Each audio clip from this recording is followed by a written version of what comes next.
Les invitamos a escuchar Hay mucha gente buena, un programa que dirige Almudena Delgado. Here comes the sun, here comes the sun, I say it's all right.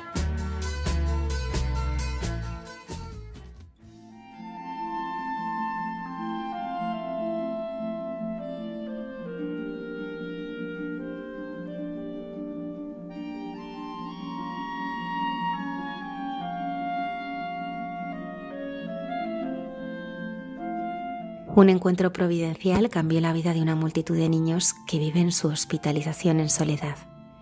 Esta noche recordamos la historia de Majo y de sus mamás en acción.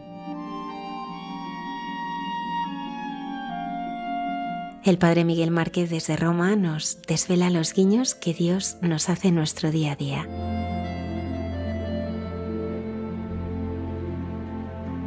Cayetana Jairi Johnson nos muestra algunas claves de cómo se entendía antiguamente la maternidad en Oriente Próximo. Monseñor Alberto Royo nos presenta la figura de Santa Elena, madre del emperador Constantino y figura clave en la recuperación de algunas de las más importantes reliquias de la cristiandad. La Navidad es la fiesta más humana de la fe y la hermana Carmen Pérez y José Manuel Palomeque nos ayudan a prepararnos para celebrarla. Buenas noches y bienvenidos a nuestro programa. Comenzamos.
Todo el mundo ha oído hablar de la lista Forbes, que recoge las mayores fortunas económicas.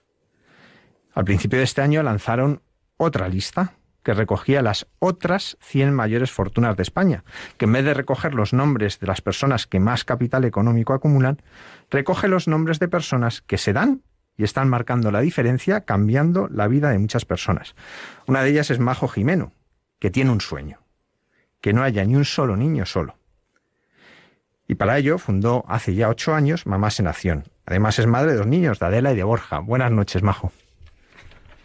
Buenas noches, padre. Muchísimas gracias por acompañarnos. ¿Qué es Mamás en Acción? Pues Mamás en Acción es una comunidad de personas. Aquí no solo somos madres, somos mujeres, hombres, chicas, chicos, abuelitas, abuelitos, que lo único que hacemos es acompañar y dar cariño a los niños que están enfermos y además están solos en el hospital. Son niños que no tienen padres o no pueden vivir con ellos, que viven en residencias infantiles, o son niños que ahora mismo están en sus casas con sus familias, pero pasa algo lo suficientemente grave como para que dentro de un rato estén en un hospital y un juez impida que nadie de su entorno se acerque a ellos. Niños que han sufrido un maltrato importante, niños que sufren abusos y que son hospitalizados, pero el juez pues no quiere que nadie les manipule las versiones ni que accedan a datos médicos. y solo Mamás en Acción tiene permiso para acompañarles durante su estancia hospitalaria. ¿Cómo nació Mamás en Acción? Pues Mamás en Acción nace por una crisis que yo tuve en 2013. A mí me costó mucho ser madre, me costó mucho quedarme embarazada y de repente pues me quedo embarazada, era felicidad absoluta, yo tenía un trabajo fantástico, un puesto de dirección, trabajaba de 8 a 3, o sea, como que mi vida era perfecta, pero empiezan a pasar cosas y yo empiezo a estar en una crisis y empecé a pasarlo mal y yo hacía como 10 o 12 años que no iba a la iglesia, porque yo acompañaba a mi suegra, a mi abuela, acompañaba a mi abuela cuando yo era pequeña a una iglesia que hay en Valencia que se llama San Nicolás. Íbamos todos los lunes y yo recuerdo que yo iba a regañadientes, pero yo iba por acompañar a mi abuela, que ha sido como mi referente de vida. Y de repente estaba sufriendo mucho y no sabía por qué, no se explicaba. Yo tenía una vida perfecta y la gente me decía, tanto que deseabas ser madre y ahora que eres madre y tal, y ahora, ¿qué te pasa? Total, que un día me sorprendí a mí misma con el carrito, me fui a la calle porque no quería llorar en casa, mi hija tenía menos de 2 años, y me fui a la calle a pasear y me sorprendí a mí misma aterrizando en la iglesia de San Nicolás, que hacía como 10 o 12 años que había fallecido mi abuela y que yo no había vuelto a ir. Me senté en un banco allí, no sé qué esperaba, la verdad, y mi hija se puso a llorar y se acercó un sacerdote y me dijo, atiende a tu hija, que tiene mucha suerte de tenerte. Y yo como que me ofendió. Dije, hombre, ¿cómo no voy a atender ya a mi hija? ¿Qué dice este señor? Pues claro que yo atiendo a mi hija, ¿no? Y pensé, ¿qué sabrá este hombre de lo que yo llevo por dentro? Y el hombre se sentó a mi lado y empezamos a hablar.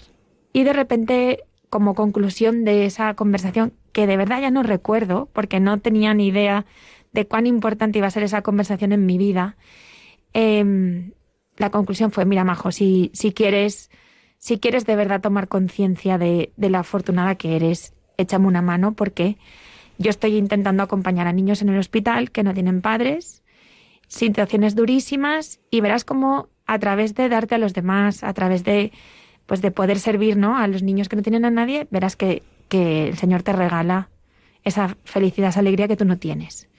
Y yo me fui de allí como muy contrariada. Digo, este hombre a mí no me conoce de nada y ahora me dice que me vaya al hospital, yo que ahora no puedo, no tengo tiempo, tal.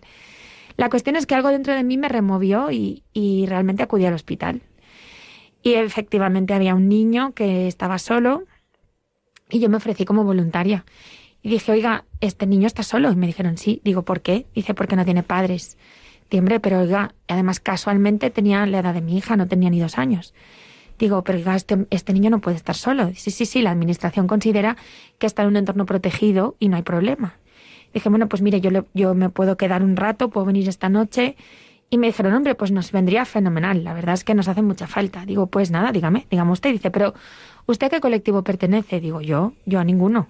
Yo soy una madre normal que me he enterado de que el niño estaba solo y he venido a ayudar. Y me decía, pues qué pena, porque usted a título personal aquí no puede estar. Y yo dije, pero bueno, a mí eso me chocó, ¿no? Y me dio mucha rabia. Yo quería ayudar, ellos necesitaban ayuda y no me dejaban. He de decir que hoy en día lo entiendo y lo agradezco, porque ¿quién dice que tú eres de fiar para dejarte en una habitación a solas con un menor? Pero claro, en aquel momento pues yo no lo entendí. Así que me fui con muchísima rabia a mi casa. Y yo llegué a casa, cogí a mi hija y yo veía la carita de aquel niño y yo ya empezaba a no tener paz. Hablaba con mi marido y mi marido, bueno, Majo, pues hija, si no te dejan hacer nada, ¿qué vamos a hacer? Y yo, pero es que esto no puede ser, Así que volví a la iglesia de San Nicolás a contar, buscando a ese sacerdote, a decirle, oiga, que usted me ha enviado allí y a mí no me dejan ayudar. Y no lo encontré. Así que pregunté y dije, oiga, mire, es que era un sacerdote, estaba aquí tal día, y me dicen, pues mira, si no sabes cómo se llama, no va a ser fácil encontrarlos, más probablemente nunca lo encontremos. Y dije, pero oiga, ¿cómo puede ser? Y me dice, sí, porque esta iglesia no tiene un sacerdote. Esta iglesia se sirve desde otra, que van enviando, bueno, no desde otra, desde varias, que van enviando sacerdotes, pero no hay ni un registro de las iglesias, las parroquias se hacen cargo. Digo, acabáramos, pues yo más indignada que antes, ¿no? Digo, oiga, yo quiero encontrar a este señor. Pues nada, no hubo manera, nunca le he vuelto a ver. Y volví a mi casa y mi enfado cada vez iba más. De hecho, dejé de hablar a mi marido. No sé por qué, yo tenía mucha rabia dentro de que eso pasara, era una injusticia que me llegaba al alma. Y cada día que yo hacía algo con mi hija, veía a ese niño y sentía que tenía que hacer algo. Así que empecé a contar. Ya allá donde yo iba hablaba del tema, porque era ya monotema. Oye, ¿tú sabías que esto está pasando? Y algunas personas me decían, Majo, eso no puede ser, que esto es Valencia, esto no es China, ¿sabes? Ni es India. Y decía, ya, pero es que yo lo he visto. Y algunas me decían, oye, pues si hay algo que puedo hacer, cuenta conmigo. Así que como eran más las que me decían cuenta conmigo que las que no se lo creían, pasaron los meses, yo no tenía paz y al final dije, oye, mira, si los que me decís que de verdad queréis ayudar, pues yo sola no. Pero igual juntos algo podemos hacer. Y así nació Mamás en Acción. Cuando uno oye esto, ¿realmente Mamás en Acción es un parche que cubre unos días de hospitalización o de verdad sentís que cambies la vida de esos niños? Pues cuando nosotras empezamos, solo queríamos cubrir ese parche para evitar esa soledad no deseada de los niños. Pero solo pasaron 3 años cuando empezamos a darnos cuenta que nuestra labor iba más allá. Algo que no teníamos ni idea cuando arrancamos. Nosotros acompañamos a muchos niños maltratados, muchos niños que la gente no lo sabe, que en nuestras ciudades, en nuestros barrios, sufren verdaderos daños en casa, ¿no? Cuando acompañábamos a estos niños, siempre el pediatra y la psiquiatra infantil nos decían, se va a poner agresivo, no os preocupéis, no es vuestra culpa, nos tenéis que avisar para que les mediquemos y que no sufran. Cuando un niño ha sido maltratado, en su recuperación desarrolla agresividad. Y esa es la herida que deja como una huella en el ADN, por la cual ese niño el día de mañana pues será un maltratador, ¿no? Porque repite patrones que se han quedado grabados en ese desarrollo. Nosotras, sin tener ni idea, cuando hacemos turnos de 24 horas, hacemos turnos de 2-3 horas por el día, las noches son completas de 10 de la noche a 8 de la mañana, pero por allí pasan 5 o 6 personas al día para que el niño nunca esté solo, ¿no? Hubo un caso que fue un tema muy grave, muy duro, un niño de 7 años al que tuvimos que volver a enseñar a andar, del tiempo que estuvo tumbado, de las operaciones que tuvo que recibir por un maltrato muy grave. Y la psiquiatría infantil estaba muy cerca de este caso porque el niño tenía mucho sufrimiento. Y entonces nosotras, sin darnos cuenta, cuando cambiábamos los turnos, para no hablar delante de él, escribíamos en una libreta, pues ha comido, pues ha contado esto, está contento, no ha dormido, ¿no? Así cuando cambiábamos de turno delante de él no contábamos cosas que a veces el niño nos contaba que eran como muy duras. Claro, sin darnos cuenta, lo que habíamos generado entre todas era un cuaderno de la evolución emocional de ese niño, como un cuaderno bitácoras, ¿no? Del acompañamiento de 5 meses. El pediatra y la psiquiatra infantil nos pidieron esa libreta porque ellos dijeron, oye, le hemos dado el alta y ha pasado algo muy curioso y es que nunca ha aparecido esa agresividad que va adherida es un patrón psicológico que se repite. ¿Nos podríais facilitar esas libretas para que nosotros las estudiemos? Y, por supuesto, se las cedimos. Y a los meses nos contactaron y nos dijeron que habían hecho un estudio científico casando muchos de los acompañamientos que nosotros habíamos realizado con esas libretas y la evolución clínica que los médicos llevaban y habían llegado a una conclusión y era que los niños enfermos acompañados por Mamás en Acción se recuperaban antes, lo habían medido con los ratios que tenían antes, niños solos, con patologías, versus niños solos con esas patologías acompañados por Mamás en Acción y habían visto que reducíamos el tiempo de hospitalización, lo cual era una maravilla, ¿no? Cuando un niño se siente acompañado, su sistema inmune se eleva, el niño tiene seguridad y es mucho más receptivo a la medicación y al tratamiento. Pero lo más asombroso era que en el caso de los niños maltratados, acompañados por Mamás en Acción, nunca había aparecido el patrón agresivo. Con lo cual, el Hospital La Fe de Valencia decía que estos niños que habían sido maltratados acompañados por Mamás en Acción, es muy probable que el día de mañana no sean maltratadores, porque no se ha desarrollado esa huella en el ADN de agresividad, ¿no? y de maltrato. Con lo cual, claro, eso fue un cambio absoluto para nosotros, porque dijimos, pues igual ya no somos un parche. Igual nuestra labor tiene más sentido de la que nosotros pensábamos cuando nos pusimos en marcha, ¿no? Qué maravilla si podemos interrumpir, ¿no? Esa barrera del mal, romperla, ¿no? Y cambiar corazones y transformar niños que se han sentido heridos y el día de mañana lo que van a saber es herir, por niños que se han descubierto amados, y el día de mañana sabrán amar. Niños que además van a poderse convertir en adultos estables y sanos, que de la otra forma no lo serían. Y bueno, pues yo hace un par de años tomé conciencia y dije, bueno, yo me siento muy afortunada y muy privilegiada, ojalá yo no tuviera que hacer esto. Pero había una frase de San Juan de la Cruz que dice, pon amor donde no hay amor y hallarás amor. Y yo creo que a mí se me ha regalado ver cómo se tangibiliza esa frase en la vida real.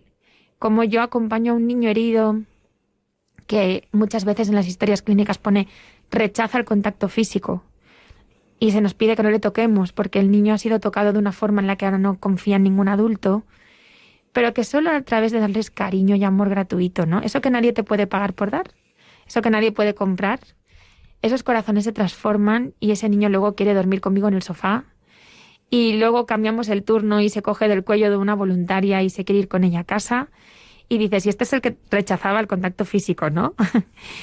y yo veo cómo recibimos niños que no han tenido amor, que tú pones amor donde no hay y sale amor siempre. Nunca un niño se ha resistido al amor. Y yo me siento súper, súper privilegiada y muy agradecida de que se me haya regalado poder ver eso. Majo, tú hablas del amor, pero es verdad que te enfrentas a un mal que es terrible, porque el mal sobre un niño resulta especialmente tremendo y vosotros lo veis, porque leéis la historia clínica, porque sabéis lo que ha pasado. ¿Cómo se vive eso? Se vive muy mal, porque a veces no lo lees en la historia clínica, a veces te lo cuenta el propio niño. Cuando empiezas a acompañarle el niño no habla, cuando el niño no quiere a veces ni verte, a veces se tapan con la sábana en la cabeza y pueden estar 2 horas, o a veces te dicen tú qué haces aquí si tú no me conoces, ¿no? Pero ese acompañamiento con cariño, poquito a poco, poniéndote al servicio del niño, simplemente diciendo cuando tú quieras, de la forma que tú quieras. Si tú no quieres, yo voy a estar aquí en silencio, o voy a leer, o no te quiero molestar, pero yo voy a estar aquí. Y ves cómo poco a poco ellos se abren y entonces empiezan a contarte cosas. Y a veces tienes que sostener una situación o una conversación que no sabes cómo estás sosteniendo porque te está pudiendo la rabia, te está pudiendo el dolor, te está pudiendo la ira y es muy difícil. No puedes acompañar a un niño herido y ponerte a llorar a su lado. Tú tienes que sostenerte y tienes que tener una palabra a tiempo, ¿no? Muy difícil. Majo, Sí. ¿tú te has preparado para esto o has ido aprendiendo con la vida? Pues es que yo, padre, todavía no sé qué hago aquí. Es la verdad. Yo no sé cómo he llegado aquí. A mí ahora a veces me preguntan que cuente, oye, Majo, ¿cómo es crear una organización? Y yo digo, pues no te lo vas a creer, pero es que no tengo ni idea, porque ahora miro hacia atrás y yo misma me pregunto cómo. No entiendo cómo he llegado aquí, no lo sé. Es difícil de explicar y puede parecer absurdo, pero de corazón es como si yo hubiera sido guiada en piloto automático hasta que de repente un día abro los ojos y digo, ¿qué está pasando aquí? Pero si yo solo quería acompañar a un niño. Y tomé conciencia de esto hace poco más de un año y todavía estoy digiriendo. O sea que yo no me he preparado nunca para esto. ¿Te has sentido alguna vez abrumada por todo lo que estás viviendo, por todo lo que en torno a ti se ha generado? Abrumada se queda corto. Yo he tenido verdadero pánico.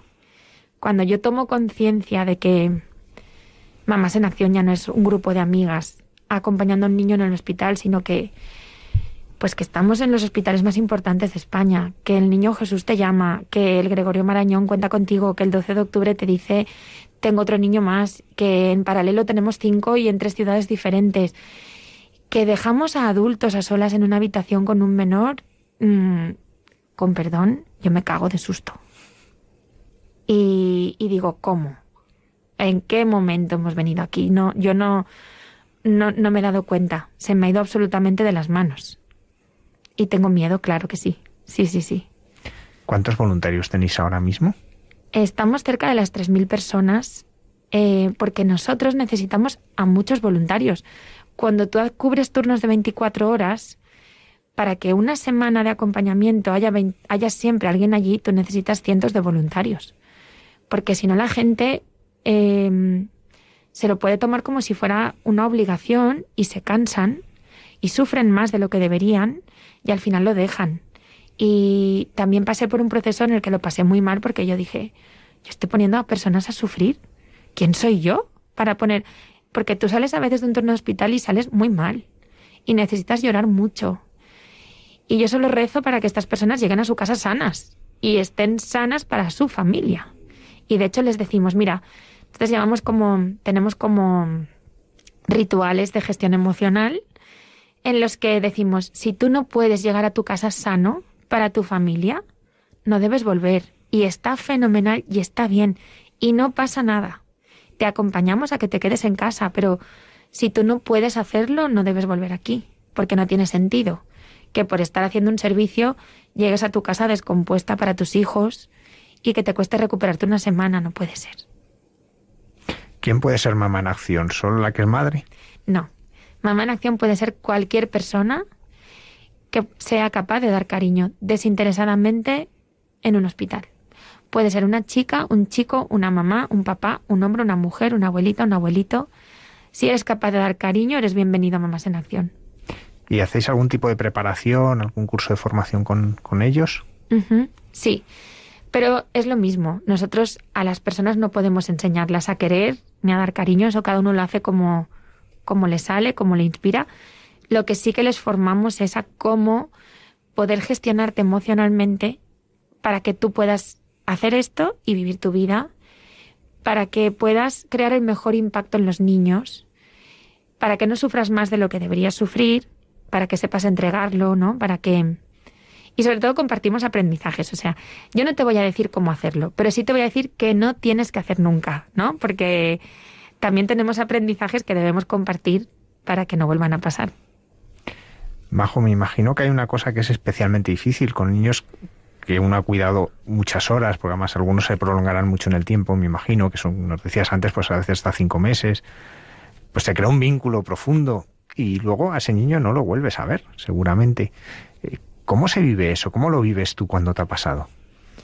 Yo lo vivía con mucha angustia hasta que de alguna forma tomé conciencia. Y tomé conciencia diciendo, mira, a mí no se me ha llamado a salvar el mundo, yo no soy nadie. A mí se me ha llamado a hacer lo que hoy está en mi mano. ¿Qué está en mi mano hoy? A acompañarle. Que hoy se sienta querido. Ojalá yo pudiera decidir el futuro de este niño, pero como no está en mi mano, yo tengo que saber retirarme a tiempo. Yo estoy para servir en un momento muy determinado y después, pues es muy duro. Pero entonces tienes que tirar de ese ritual, ¿no? De ¿qué está en mi mano? ¿Está en mi mano que se cure? No. ¿Está en mi mano que le quiera una familia? Por desgracia tampoco, porque eso lo decide la administración o un juez. Está en mi mano que lo que yo pueda hacer hoy lo haga y irme en paz, sabiendo que esto no lo llevo yo. Y eso es lo que me da la tranquilidad de descansar, ¿no? ¿Cómo pesa el mundo cuando piensas que lo llevas tú? Es imposible. Cuando tú tomas conciencia y sabes que esto no lo llevas tú, descansas en quien lo lleva, confías y te da la paz de irte a tu casa mejor, ¿no? Y decir, bueno, pues el que la lleva lo entiende, yo no. Pero yo solo puedo hacer lo que puedo hacer hoy y es esto y lo entrego y que sea lo que Dios quiera. Y nunca mejor dicho. Majo, si no lo llevas tú, ¿quién lo lleva? Bueno, está claro que esto lo llevan desde arriba. Esto lo lleva el Señor. Es que objetivamente, si lo pienso ahora, digo, ¿en qué momento? Si yo tenía un trabajo maravilloso, mi vida era perfecta, trabajaba de 8 a 3, si yo hubiera querido emprender, ya le digo que no hubiera sido una ONG, y mucho menos una ONG donde yo me enfrento al sufrimiento de niños que están rotos por dentro, niños que tienen heridas físicas muy grandes, pero niños que lo que tienen herido gravemente es su corazón. Y que encima yo no cobro ni la mitad de lo que cobraba antes. Y que, bueno, cuando cobro. Y en mi casa hace falta el sueldo, ¿no? En mi familia mi sueldo es necesario. Quiero decir, no es tan idílico. Pero, pues no sé, es que ya no sé qué hacer, padre. Porque yo he intentado salirme de aquí muchas veces, ya se lo digo. Así que yo no lo llevo. Yo hace eso, pues como mucho un par de años que tomé conciencia de que, bueno, pues oye, yo estoy aquí para obedecer, porque es que si no, no entiendo nada y me vuelvo loca. Y en esos momentos en que uno lo dejaría, ¿qué es lo que a uno le hace seguir? ¿Qué es lo que a uno le sostiene? ¿Qué es lo que empuja a continuar? Pues ahí le voy a decir la verdad, no ha sido nada ni emocional ni espiritual. Es que no se me ha dejado. Literalmente no se me ha dejado. O sea, y físicamente y tangiblemente. O sea, yo he ido a regalar mi proyecto a organizaciones más grandes que yo, diciendo, mira, este programa funciona, esta es nuestra evidencia científica, esto es lo que conseguimos, no nos faltan las personas. Yo te lo regalo y tú lo llevas, porque eres más grande que yo, porque sabes más, porque yo no puedo sola, porque estoy muy cansada, porque tengo miedo, tal, y pensando que me lo quitarían de las manos. ¡Qué maravilla! Yo te doy un proyecto que funciona y además no pide pan, oye, súper bien. Y me dicen, no, yo fenomenal, o sea, me encanta el proyecto, me acabas de enamorar, pero si tú te quedas en él, yo me uno, pero si tú te vas, yo tampoco lo quiero. Digo, ¿cómo puede ser? No he encontrado a nadie que quiera llevarlo sin mí y yo solo quería quedarme de voluntaria, ¿no? Porque todo esto nace porque yo quería acompañar a un niño y la verdad es que hoy en día es lo que menos hago. Porque la gestión de todo esto se me lleva por delante y acompaño ya muy pocos niños. Sí que es cierto que sigo acompañando porque es como mi cordón umbilical. Si yo no hago eso, no tengo la fuerza de hacer el resto de cosas, porque yo nací para esto, ¿no? No para lo que estoy haciendo ahora. Entonces me voy a dormir una noche al hospital y cuando salgo digo, vale, ya sé que tengo que seguir, ¿no? ¿Cómo haces para compaginar tu vida laboral? Porque tú también tienes pues, tus cosas de trabajo, sobre todo pues impulsando en el mundo de la empresa, tu vida familiar con tus niños, y luego pues todo esto que me imagino que no tiene ni horas ni vacaciones. Pues no, porque pasamos Nochebuenas, Navidades en el hospital, pasamos agosto en el hospital, siempre hay niños, por desgracia, con lo cual sí que es cierto que esto no lo hago yo sola, que hay un equipo maravilloso que me ayuda cada día, que lo hacemos juntos, pero tú no puedes desconectar nunca. Siempre que tengas un niño en el hospital y haya una persona cuidándole, tu cabeza nunca se va de allí. Entonces yo, pues a mí turnos ya solo me caben por la noche, por el día imposible. Yo me cojo los turnos de noche porque por el día, como usted dice, entre la conciliación familiar, porque claro, también llegó un momento que dije, no, espera, no tiene ningún sentido cuidar de otros niños y dejar a los míos desatendidos. Yo soy madre por vocación. Yo hubiera tenido una gran familia, el Señor me ha enviado 2, que son mi regalo de vida, pero mi pequeña familia necesita tanto de mí que yo no puedo dejarles. Y me hago turnos de noche. Entro a las 10 de la noche, mis hijos se quedan en casa con papá, vuelvo a las 8 de la mañana y volvemos al cole y el día normal. Y así vamos. ¿Qué dicen Adela y Borja, tus hijos, de lo que hace su madre? Pues ellos ya lo han normalizado, porque tú dile a un niño que comparta. Y aquí las madres que digan, ay, el mío comparte, pues yo lo voy a dudar, porque les cuesta. Si compartir un juguete les cuesta, tú diles que compartan a mamá. Eso no les viene nada bien. Entonces muchas veces es, mamá, ¿pero por qué te vas? Como con queja. ¿Por qué te vas con otro niño? Entonces yo en la medida que puedo les cuento el caso real del niño que hay en el hospital. Entonces yo les siento y les digo lo que les puedo contar de cada niño, ¿no? Que ellos puedan entender. Mira, pues hay un niño en el hospital y tiene estos años y le ha pasado esto. Y ¿sabes qué? Que cuando tú estás malito, ¿qué hacemos? Duermes con mamá, ¿no? Y yo no me duermo hasta que te baja la fiebre y tal. Sí, mami. Digo, pues este niño está como tú, pero no tiene ninguna mamá que haga esto por él hoy. ¿Y por qué, mami? Se quedan así. Pues mira, porque su mamá, pues eso. ¿Te parece bien que yo vaya? Y cuando les cuentas la realidad te dicen, sí, mami, ve, ¿no? Yo intento que mis hijos entiendan. Y lo maravilloso es que nuestros hijos crecen, digo nuestros hijos, los míos y los de los voluntarios que hacen esto, sintiéndose súper afortunados porque tienen no una superbici, no los videojuegos, no los mejores juguetes, sino un papá y una mamá que dan la vida por ellos. Y eso no es lo normal, como ellos creían, o no lo común en sus propias ciudades. Y a mí me parece que también es un regalo, ¿no? Que nuestros hijos crezcan valorando lo importante y sobre todo desarrollando esa empatía hacia niños que no tienen su suerte. Esto es una hora de dos, porque me imagino que aquí tu marido es muy importante. Totalmente. Sin él yo no podría.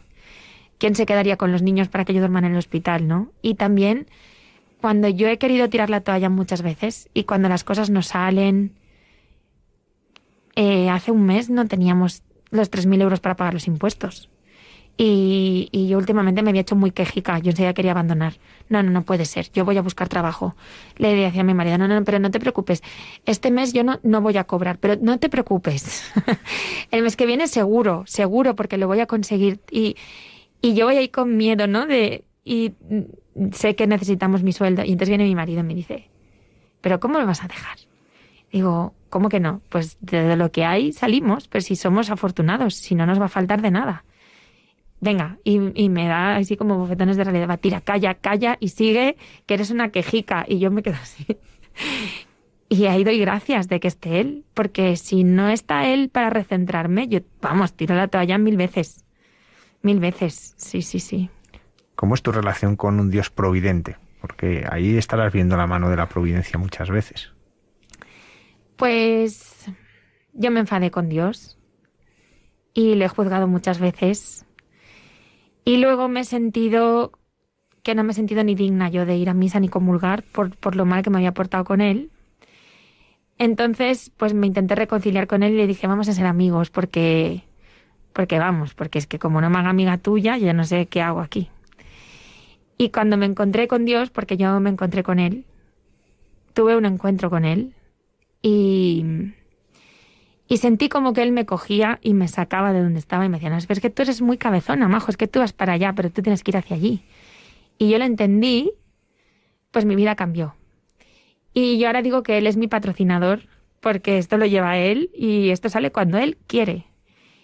Y yo veo milagros en mi vida. No es que vea, es que veo milagros. Y entonces digo, bueno, Señor, gracias, porque evidentemente esto lo llevas tú. Y mi relación con él hoy en día, pues yo le siento como mi padre y hablo con él y ahí voy. O sea, es una maravilla. Es que si no estuviera él, ¿qué hago yo? Es como que se me cierra el cielo y me ahogo. Y con San José, porque una valenciana sin San José no va a ningún sitio. San José ha sido mi descubrimiento este año. Tengo que dar muchas gracias de que haya sido el año de San José, porque justo a mí no me gustaba nada mi nombre. Yo decía, si tengo una hija, nunca la llamé María José. ¡Qué feo, María José! O sea, toda la vida como no me gusta mi nombre. Y este año resulta que es el año de San José y empiezo a mirar hacia San José y empiezo a descubrir esa figura de San José. Y cuántas homilías, ¿no?, donde se hablaba de San José y cuántas novenas y cuántas tal. Y entonces empiezo a descubrir en San José una figura que para mí era desconocida. Y empiezo a sentirme orgullosa de llamarme así y entonces le nombro gerente. Nada más en acción. Y digo, bueno, San José, pues es que igual tú estabas aquí más presente de lo que... Porque hay muchos valores de San José en el servicio de Mamás en Acción. Y le nombré gerente. Entonces ya descansé porque ya ahora ya, pues como ya hay un gerente que lo lleva y además tiene línea directa con el patrocinador, pues oye, ellos ya se apañarán. A mí que me digan por dónde y ya está. Majo, hace casi ya 2 años llega la pandemia y me imagino que habría sido una dificultad enorme en hospitales en los que no se podía entrar, pero claro, los niños seguían estando hospitalizados, compartiendo la soledad que era común en todos. En un momento así en que uno ve esta situación que uno conoce bien y que puede actuar de otra manera, ¿cómo la habéis vivido? Pues ahí pasamos muchísimo miedo. Y fue una de las veces en las que yo me tuve que enfrentar a tomar una decisión que sentía que no me correspondía. Porque es verdad que el 13 de marzo nos sacaron a todos de los hospitales. Yo recuerdo que estaba en el clínico y el doctor Navarro nos dijo, iros a casa y no cojáis el bus. Decimos, ¿por qué? ¿Pasa algo? Y nos dijo, tú obedece. A mí lo de la obediencia es que se ve que se me da mal, por eso el Señor me está ahí. Y pues nada, me fui. Y entonces algo me dijo, me voy al cole y saco a mis hijos. Corriendo fui al cole, saqué a mis hijos, a los niños los empezaron a trasladar a centros, a los niños hospitalizados porque se quedaban solos y ya sabemos todos lo que pasó el día 14. La cuestión es que el 20 de abril, cuando estábamos todos en casa con ese miedo a salir a Mercadona, que en el ascensor estaba el virus, que en las barandillas no podías tocar, nos llamaron y nos dijeron, necesitamos que volváis. Y dije, ¿cómo? ¿Nosotros al hospital? Sí, no, hay demasiados niños solos, el personal está absolutamente desbordado, os necesitamos. Y dije, es broma, esto no puede pasar. O sea, pero yo cómo voy a decirle a voluntarios que ni siquiera son sanitarios que se vayan al foco donde daba pavor, o sea, es inviable. Bueno, ellos me garantizaron que teníamos equipos de protección y de nuevo, ¿y qué hago? Y me podía el miedo, así que, pues nada, dije, mira, esto no lo llevo yo. Pues yo me voy a predisponer como canal, así que yo me predispuse y escribí un mail a los miles de voluntarios y les dije, nos acaban de llamar, nos necesitan, quien quiera ir al hospital tiene garantizado el equipo de protección. Yo voy a hacer el primer turno, porque yo no puedo meter a gente donde yo no he estado. Y quien quiera venir, pues vamos. Y quien no quiera venir, yo le animo a que se quede en casa. Que nadie se sienta culpable por no ir, que nadie sienta que tiene que hacer más que lo que debería o sentiría. Y de lo que salga de aquí, pues fenomenal. ¿Que salen 2? Pues acompañaremos a 2. ¿Que salen 5? Pues a 5. ¿Que no sale nadie? Pues yo lo siento, ¿no? Y me fui a hacer ese turno de hospital. Y bueno, fue la verdad alucinante cuando salgo del turno, empiezo a mirar los correos y empezaban a entrar correos. Yo voy, cuenta conmigo, ¿cómo lo hacemos? Me quedé verdaderamente alucinada y entonces el hospital empezaba a lanzarnos permisos para salir de casa, ¿no? Esos permisos con los que te tenías que mover. Nos paraba la policía, veía que teníamos un permiso del hospital y pasábamos, llegábamos al hospital con un terror, yo angustiadísima, o sea, no hay que contar que qué bonito, íbamos ya... No. Verdadero terror. Y más terror cuando yo llegaba a mi casa, porque no sabía si me hubiera contagiado, iba a contagiar a mis hijos. Mucho miedo. Pero los propios voluntarios a mí me inspiraban, porque decía, si ellos van, no voy a ir yo. Y volvíamos. Y bueno, pues qué maravilla que desde el 20 de abril hasta hoy ni un solo día hemos estado sin acompañar. ¿Cómo conseguís romper la barrera? Ya nos has contado la dificultad, que muchos niños ni se dejan tocar, pero encima era, y ves con EPIs, guantes, gafas, de todo. O sea, era como un extraterrestre en el fondo, ¿no? Un astronauta. ¿Cómo se rompe esa barrera que marca lo físico? He de decir que nosotros ya habíamos trabajado con EPIs porque muchos niños que acompañamos están en aislamiento. Acompañamos a niños pues con leucemia, acompañamos a niños que van a ser trasplantados. Entonces, eso ya no era para nosotros un impedimento. No, lo que a todo el mundo ahora se le hacía como algo nuevo, nosotros de alguna forma ya estábamos más habituados. Y ya habíamos tenido que antes pensar en cómo romper esas barreras. Entonces, ya no era nuevo. Pero sí que he de decir que nos la saltamos muchas veces. Quiero decir, con la protección te acercas al niño. Porque muchas veces es muy difícil. O sea, si son bebés, ¿cómo no los vas a coger? Si son niños pequeños, ¿cómo no vas a coger una mano? ¿Cómo no vas a dar un abrazo muchas veces, no? Si son adolescentes que además son conscientes de lo que está pasando, entonces sí, porque ellos entienden, tú les haces ver, y hay veces, padre, que una mirada es un abrazo. Y eso también lo he aprendido en el hospital. Hay veces que una mirada dice más que una palabra, y hay veces que una mirada te hace sentirte acompañado, y dejar una luz encendida para que puedas encontrarme cuando necesites mirándome. Hay veces que no te hablan y te levantas y ya estás ahí. Pero sí, te buscas las formas de conectar, de comunicar. Pero no voy a decir que siempre obedecemos. A veces nos las pasamos, pues sí. En la pandemia surgió algo que se llama Cuidado, no te apagues. ¿Qué es eso?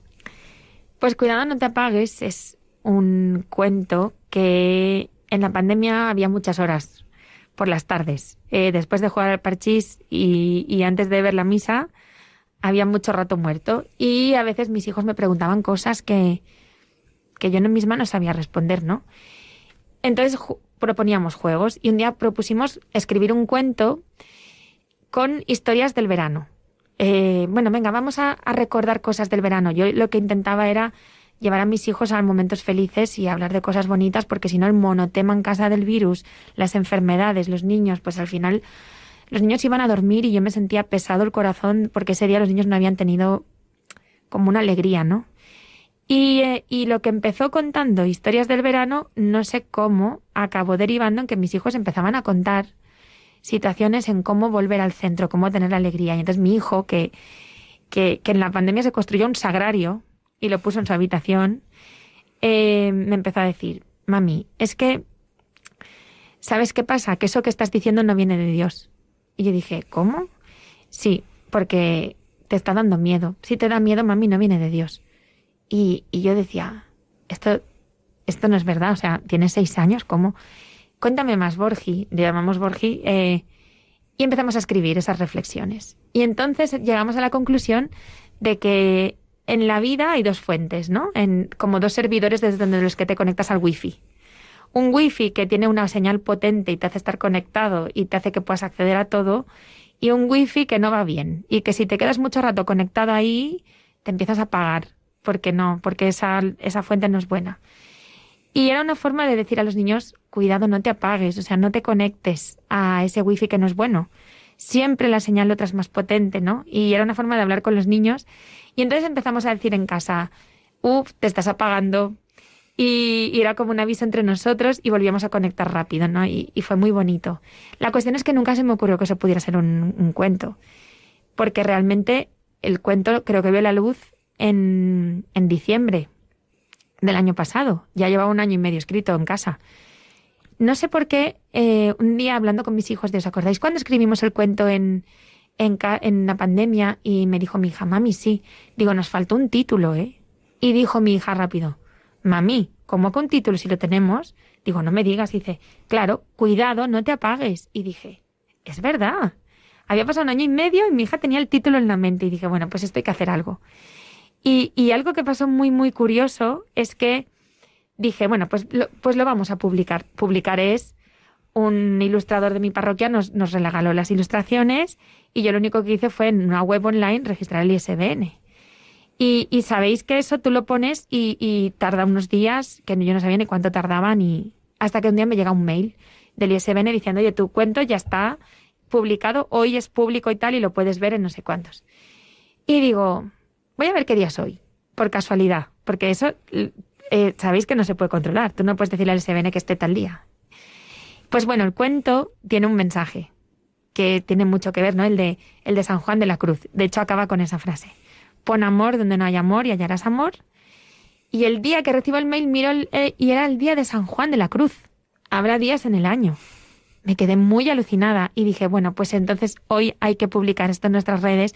De hecho, ese cuento es gratuito, se descarga gratuitamente desde nuestra web, porque no está buscado para monetizar, sino ha salido así y pues eso me pareció muy curioso. Majo, tú también ayudas a empresas, en el mundo de la empresa, pues en estas charlas motivacionales, de ayudar a encontrar claves que les ayuden. ¿Tú qué crees que puedes aportar y aportas a estas personas que están en el mundo de la economía, de las finanzas, de la gestión? ¿Tú qué les aportas con tu testimonio cuando vas allí? Pues yo, mi único mensaje es que yo soy testigo de que cuando tú pones amor, el resultado cambia. Y yo estoy convencida de que tiene exactamente el mismo efecto en una habitación pediátrica que en tu casa, que en una organización multinacional, de lo que me quieran contar. Y eso es de lo que yo hablo, de cómo tú tienes 2 formas de vivir en la vida. Pues en piloto automático, como yo siempre digo, ¿no? De manera inconsciente, o haciendo lo que se espera de ti, cumpliendo con el mínimo cada día por dinero, porque lo necesitamos, o haciéndolo exactamente igual, pero poniendo amor en lo que haces. Yo siempre digo que tú, por ejemplo, vendes cremas para ganar dinero, pero no es así. Tú tienes una empresa para ganar dinero, el cómo es con las cremas. Pues lo mismo en la vida. Lo que tú haces es lo que tú haces. El cómo lo haces o el por qué lo haces tiene un sentido más allá. Y cuando tú lo encuentras, empiezas a poner amor, porque le encuentras sentido. Y entonces el retorno va más allá del entregable del día, ¿no? Y yo solo puedo contar lo que yo he vivido y lo que yo obtengo como recompensa, y lo único que quiero es compartirlo con el mundo. Yo tengo una frase en mi Instagram que me salió así y dije, he descubierto cómo cambiar el mundo y quiero compartirlo contigo. qué maravilla, ¿no? Si todos pusiéramos amor en lo que hacemos, el mundo sería otro. Si todos prestáramos atención a qué hacemos y cómo lo hacemos en vez de qué se espera hoy de mí, yo creo que el mundo cambiaría. Y es lo único que intento trasladar. Majo, una persona que quiere ser voluntario en Mamás en Acción, ¿cómo lo hace? ¿Qué proceso sigue hasta que está en esa habitación del hospital? Pues primero tiene que venir a nuestra página web y registrarse. Tiene que aportar los documentos que se exigen por ley. Una vez están esos documentos, nosotros le contactamos y le citamos esa formación que va a tener que pasar, que es una formación de 2 horas, en la que es una formación de gestión emocional y de qué no tiene que hacer. Les damos un manual con 5 viñetas. Tú en el hospital, qué tienes que hacer antes, qué tienes que hacer después, o sea, es muy fácil. Y en esa misma formación van a rellenar un test psicológico que nosotros ni siquiera sabemos corregir, que lo corrigen los psicólogos del Colegio Oficial de Psicólogos. Si hacen la formación, rellenan el test y los psicólogos dicen que es la persona adecuada para ese trabajo, pasarán a formar parte de nuestra comunidad de voluntarios.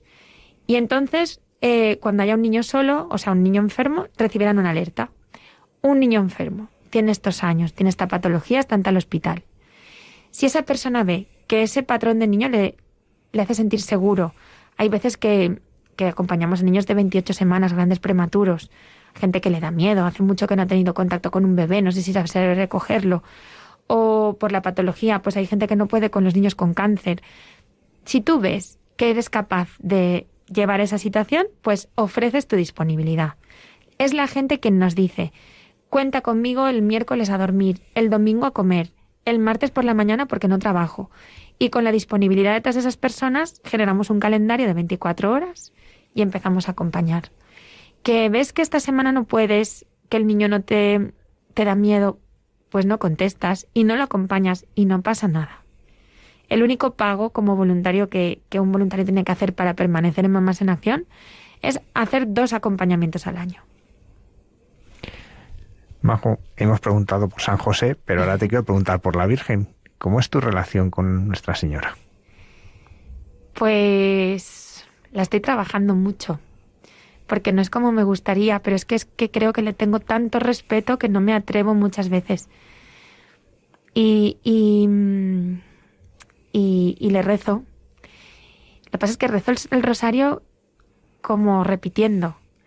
Intento rezar el rosario a conciencia, pero creo que le tengo demasiado respeto a la Virgen y necesito acercarme a ella más. La verdad. Bueno, seguro que ella se acerca a ti. Seguro, seguro. Cuando tú tienes un niño de estos chiquititos, decías, pues recién nacido, ¿tú sientes que estás cogiendo en el fondo al niño Jesús? ¿Lo has llegado a experimentar así? Yo siempre digo, y esto nunca lo he dicho en voz alta, que yo veo a Jesucristo. Nunca había visto al niño Jesús, fíjate, pero yo veo a Jesucristo porque es lo que hago cuando no puedo amar a alguien. Entonces no es que a los niños no les pueda amar, pero cuando no puedo reconciliarme con mi marido, veo a Jesucristo y entonces sale solo, ¿no? Cuando no hay alguien con quien no puedo, pues veo a Jesucristo y cambio la mirada. Y con estos niños veo a Jesucristo porque lo que me sale es servir igual que hacía Él. Y yo solo serviría a Jesucristo con ese amor. Porque yo tengo que trabajar muy fuerte los juicios. Cuando sé lo que una madre ha hecho a ese niño, cuando sé lo que un padre ha hecho a ese niño, y si dejo que el juicio se apodere de mí, no sale el amor. Y si veo a Jesucristo, todo desaparece. Pero qué bonito ver al niño Jesús. Muchas gracias. Pues muchísimas gracias, Majo Jimeno, presidenta de Mamás en Acción, por haber compartido esta noche con nosotros pues la vivencia de todos estos años acompañando a niños y sobre todo la obra que Dios está haciendo a través de ti y de todos los voluntarios que formáis parte de Mamás en Acción. Muchas gracias, Padre.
héroes anónimos que en lo escondido, sin ruido y sin ser noticia, hacen un mundo mejor. Escuchas Hay mucha gente buena en Radio María. Impresiona cómo Majo Jimeno ha puesto todas sus capacidades en acción para resolver todos los problemas y poder cuidar a estos niños. Y damos ahora la bienvenida al Padre Miguel Márquez y a los guiños que Dios le ha hecho esta semana.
Buenas noches a todos. Mi deseo de paz para estos días previos a la Navidad, tiempo de muchas cosas, la tentación de la dispersión, inevitable tener que estar en muchas cosas.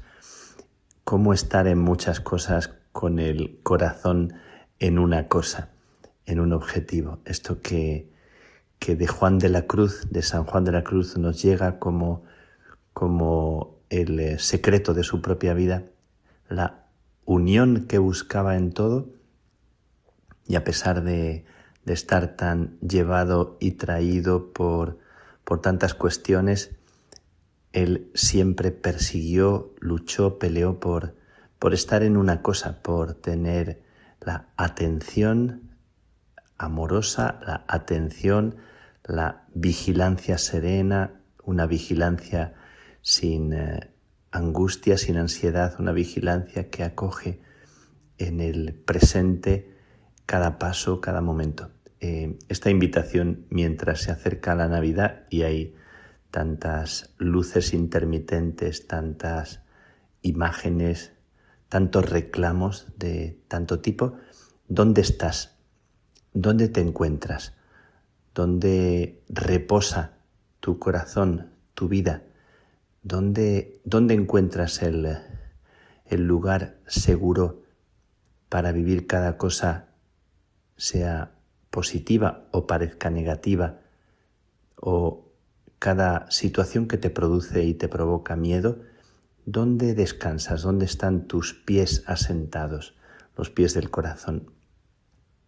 Mientras se acerca la Navidad, que es un tiempo donde todo es como un recuerdo intenso, memoria agradecida, pero también memoria para repasar y para intentar hacer una evaluación que nos ayude a agradecer y también a aprender de las cosas que deberíamos haber hecho de otra manera o podríamos haber hecho de otra manera, como recoger todo y tener la actitud de traerlo a este presente, a este momento presente, y que no nos impida respirar.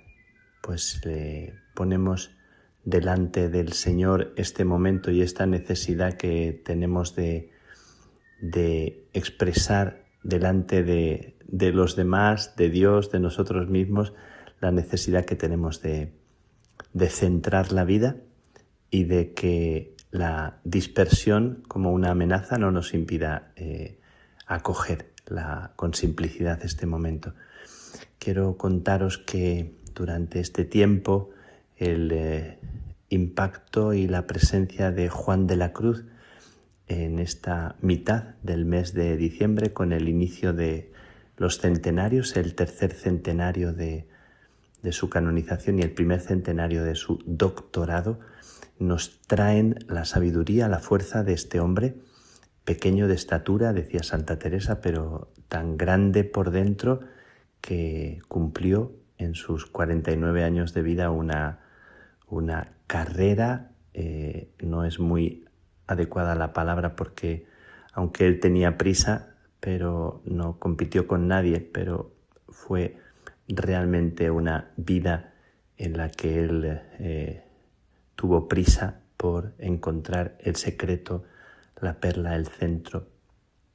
Y le pedimos a Juan de la Cruz en este final del año, en esta aproximación a la Navidad, que nos conceda esta gracia de la novedad de vivir con un corazón despierto.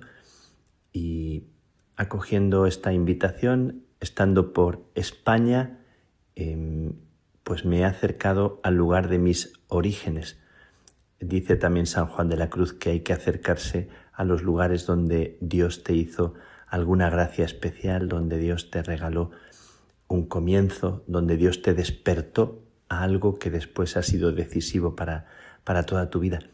También otra pregunta que te hago, que os hago, ¿cuáles son esos lugares y esos momentos, si es un lugar físico, donde Dios te regaló un comienzo, donde Dios te regaló una gracia especial? Dice él que hay que volver, no para repetir aquella gracia, que no está en tu mano repetirla, pero sí para avivar lo que un día se te regaló y para vivirlo de una forma nueva, creativa, sabiendo que aquello no murió ni se apagó, que puede ser que se haya convertido aparentemente en cenizas o que se esté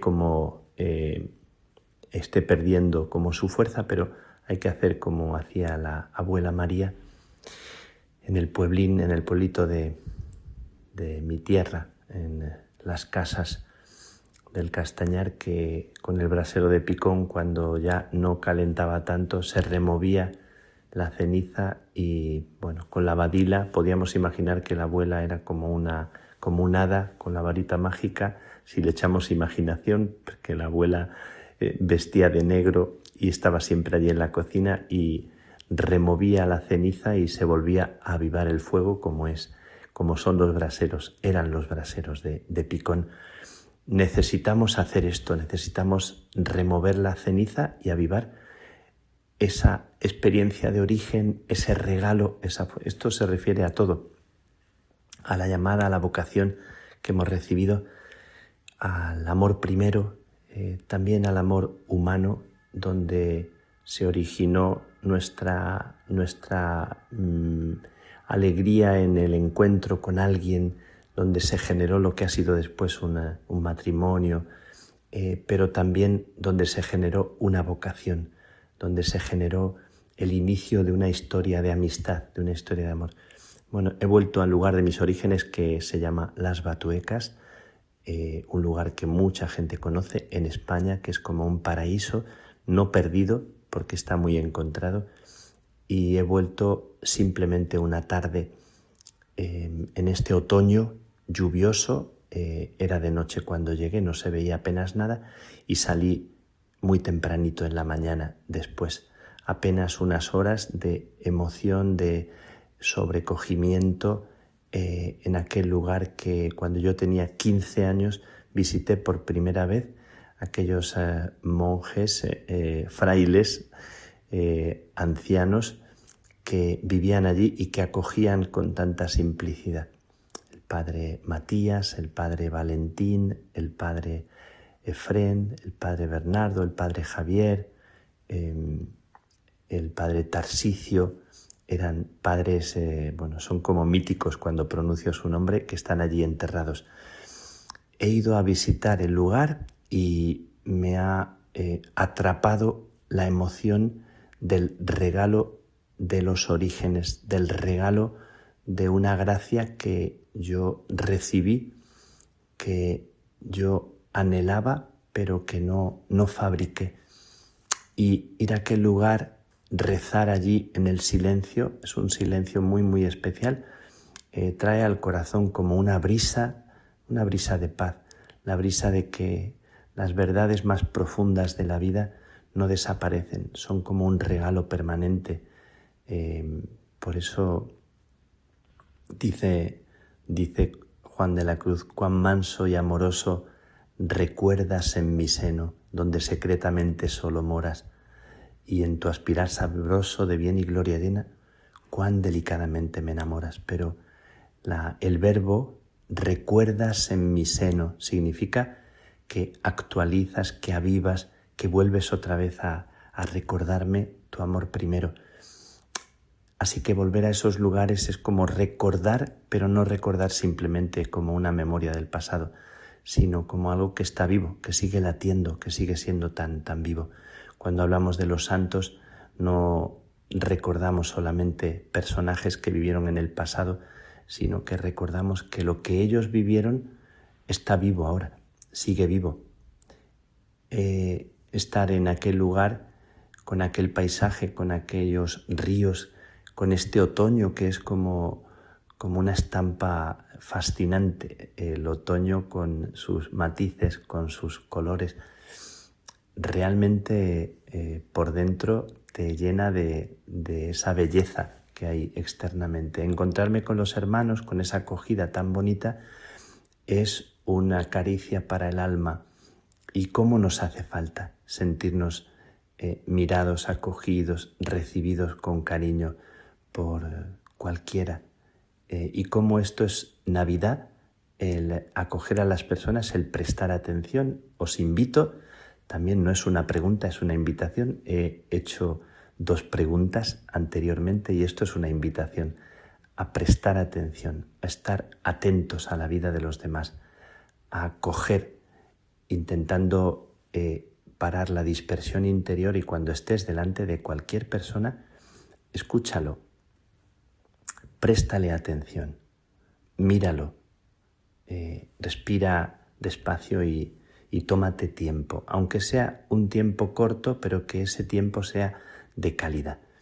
Lo que me trae Las Batuecas, aquel lugar de mis raíces, uno de los lugares de mis raíces, es esta invitación a dejar que el ritmo interno se acompase y me ayude a vivir el momento presente, como nos decía el Papa en el encuentro que tuvimos el día 26 de noviembre, que hablaba de la calidad del encuentro, de la mística, del estar juntos, del tú a tú, del prestarnos atención, de la necesidad que hay de acompañarnos. Me gustó mucho y esto me ha traído Las Batuecas, me ha traído este rumor del río que siempre recorre nuestra vida. Hay como un río subterráneo que nos recorre y que nos invita a sentir que ese río es como la fidelidad de Dios, como el amor de Dios permanente, como que la vida pasa y aquellos frailes que me acogieron ya no están. Bueno, siempre voy al cementerio a visitar las tumbas del padre Matías, del padre Valentín y de los otros hermanos, y rezo en aquel lugar porque la vida pasa y porque después de estos más de 40 años, 45 años, después de este tiempo, siento que la vida pasa, pero hay algo que no pasa. Y recordarles es también pensar que mi vida va pasando, que ya de aquel origen y de aquel tiempo han pasado 45 años nada menos, y que no volveré a vivir otros 45 años. De manera que en este deseo de despertar y de poner vuestra vida y mi vida en las manos de Dios, sin ansiedad, pidiendo vivir este momento y la sabiduría que nace de esos lugares, de esas personas, de esos momentos, de esos silencios que han regalado a mi vida y han regalado a tu vida un inicio, una luz decisiva. Pues os dejo con este aire de los orígenes, con este tiempo del Adviento que nos invita a caminar en las entrañas de María y a poner nuestra tierra en disponibilidad para lo que quiere brotar. Esto que suena durante el Adviento siempre es brotará, florecerá, germinará. Es siempre la palabra potente que yo siento muy, muy atravesándome por dentro en este momento. Así que doy gracias a Dios con vosotros de corazón, porque aquello que viví entonces está vivo y tal vez me atrevería a decir que más vivo que nunca, invitándome a la simplicidad del corazón y a creer que ese río subterráneo de fidelidad que yo he vivido, aunque ya no estén ahí ni mis padres, ni aquellos frailes del origen que me ayudaron, ni don Ceferino, que era el cura que con sotana nos recibía en su despacho en el obispado de Plasencia y nos escuchaba y nos prestaba atención, como tanta otra gente. No están ya, pero sí están. Y nosotros estamos, y la vida discurre en esta sabiduría de dejarnos ser como el río que va y como el niño que nace. Y como dice la última canción del Cántico Espiritual de Juan de la Cruz, que nadie lo miraba, Aminadab tampoco parecía, el cerco sosegaba y la caballería a vista de las aguas descendía.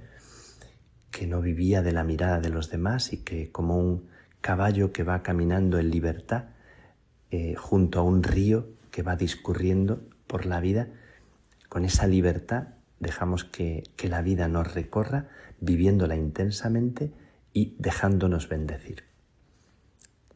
Feliz tiempo de Navidad para todos vosotros, feliz camino. Que la bendición de Dios Todopoderoso, Padre, Hijo y Espíritu Santo, descienda sobre ti, descienda sobre vosotros y os acompañe siempre, siempre.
Testimonios de encuentro y amistad con el Señor que se convierten en una luz de esperanza en la noche.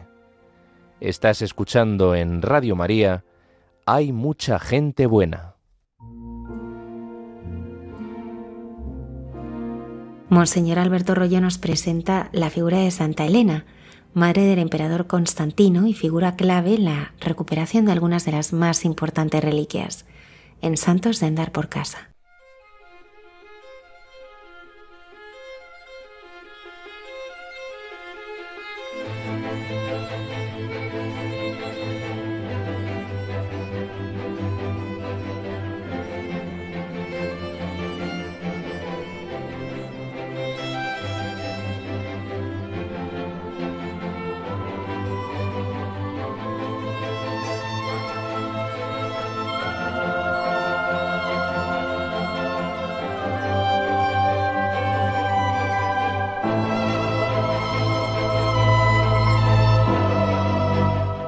Muy buenas noches a todos los oyentes de Radio María. Buenas noches, Almudena y todos los que componéis el equipo. Estamos ya a las puertas de la Navidad y esto nos hace hoy traer una reflexión especial en nuestro programa de Santos de Andar por Casa. Hoy vamos a hablar, en primer lugar, de una reliquia, y esa reliquia nos va a llevar a hablar de una gran santa de la historia de la Iglesia. Os lo cuento.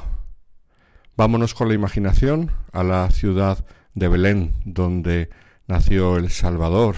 Según la profecía de Miqueas, recogida por San Mateo, el Mesías debía nacer en Belén, la ciudad de David. San Mateo solo habla de la ciudad y San Lucas especifica que María acostó a su hijo en un pesebre porque no había sitio para ellos en la posada. A nosotros nos interesa un poco el lugar donde nació Jesús. Y del lugar donde nació Jesús, que como acabo de decir no sabemos concretamente dónde fue, nos interesa una auténtica reliquia, que es el pesebre en el que nació el Hijo de Dios. Desde antiguo los cristianos de Belén acudían a rezar a la gruta donde nació Jesús. Con la intención de acabar con el culto cristiano, el emperador Adriano, en el año 135, que veía cómo los cristianos acudían con gran devoción al lugar donde sabían, porque se lo habían transmitido las generaciones anteriores, que era donde había nacido el Señor, pues él, para intentar erradicar el culto al Salvador, ordenó plantar encima un bosque sagrado en honor al dios Adonis. Pero los creyentes locales nunca perdieron memoria del lugar. San Justino, por ejemplo, a mediados del siglo II, confirma la tradición del lugar donde había nacido Jesús y de cómo iban los cristianos con auténtica veneración, una devoción profundísima a visitar aquel lugar. Otros testimonios indican que vecinos y forasteros lo visitaban. Un poco más adelante, Orígenes, ya en el siglo III, en el año 248, escribe que en Belén se muestra la cueva en la que nació Jesús y en esta cueva el pesebre en el que fue depositado. Por eso los esfuerzos del emperador Adriano no consiguieron borrar la memoria del lugar donde había nacido Jesús. Y con el paso del tiempo, cuando algunas leyes más permisivas dieron posibilidad de acudir a venerar aquel lugar, los cristianos siempre que pudieron lo hicieron.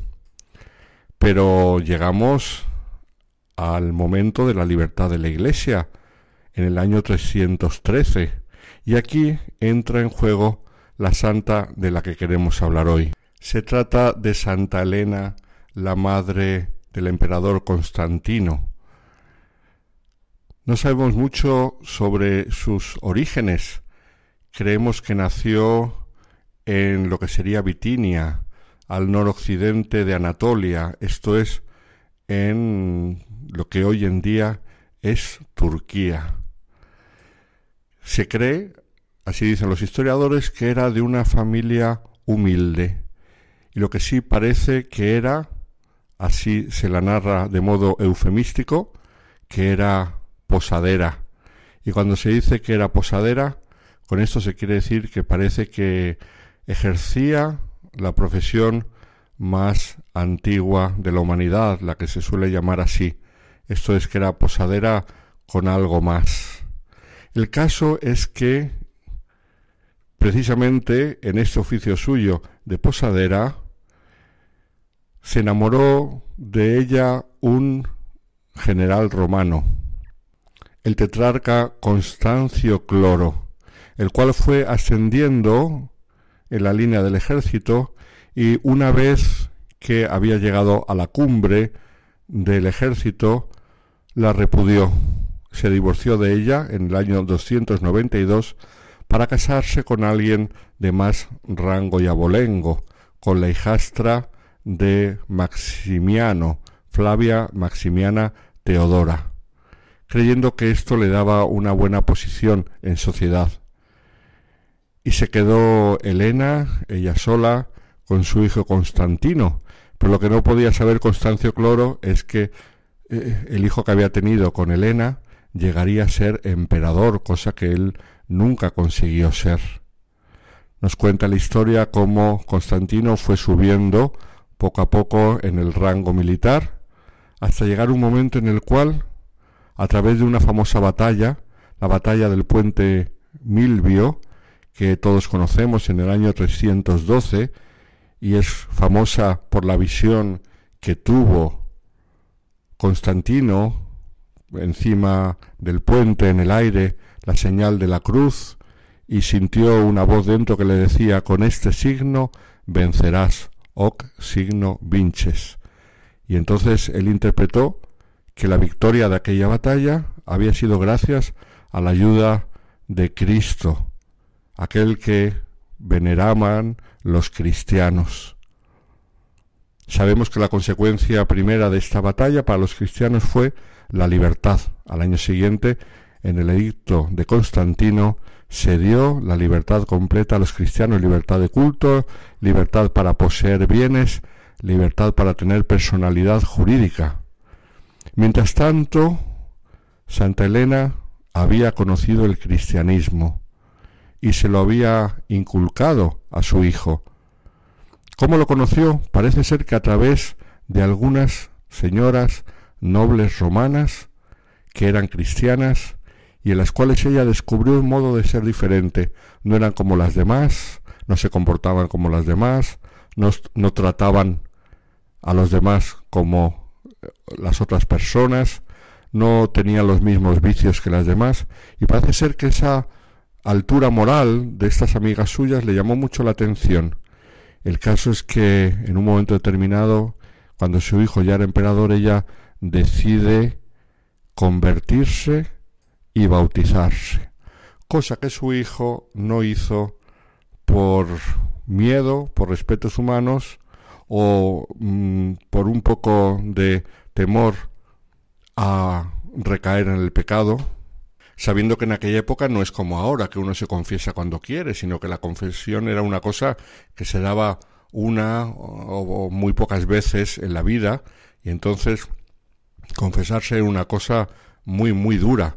Y él parece ser que por miedo a recaer en los vicios de la juventud no quiso bautizarse hasta el final de su vida, pero eso sí, murió ya siendo cristiano.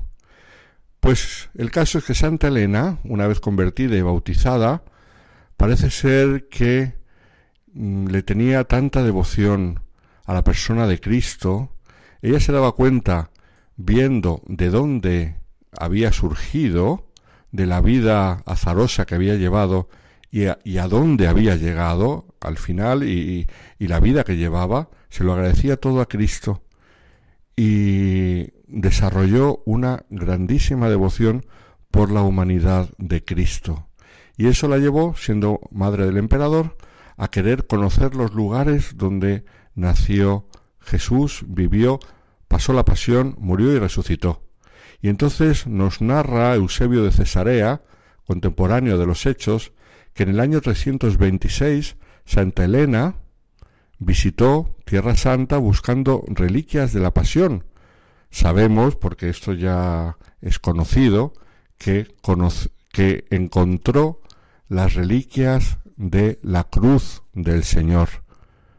Antiguamente la liturgia, antes del concilio, celebraba este encuentro de las reliquias de la cruz del Señor con la fiesta que se llamaba de la Invención de la Santa Cruz, el 3 de mayo, conocida popularmente como la Cruz de Mayo.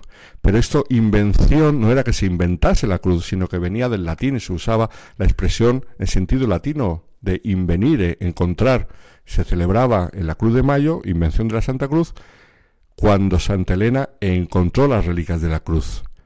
Se sabe también que encontró, porque la gente de allí lo conocía, la gente local, los cristianos, habían conservado la memoria de dónde estaba el Santo Sepulcro, de dónde había estado el Gólgota. Parece que encontró más reliquias de la Pasión, pero también la llevaron a Belén para que conociese el lugar donde, según la tradición, había nacido el Señor y donde los cristianos celebraban el nacimiento del Salvador, generación tras generación. Y allí, en esa gruta donde acudían los cristianos, ella pidió que se hiciese una basílica, la primera basílica, igual que Constantino construyó una basílica sobre el sepulcro de San Pedro, sobre el sepulcro de San Pablo y sobre el Santo Sepulcro de Nuestro Señor. También en Belén, Santa Elena promovió la construcción de una basílica, colocando el altar sobre la gruta y conservando un acceso a la misma.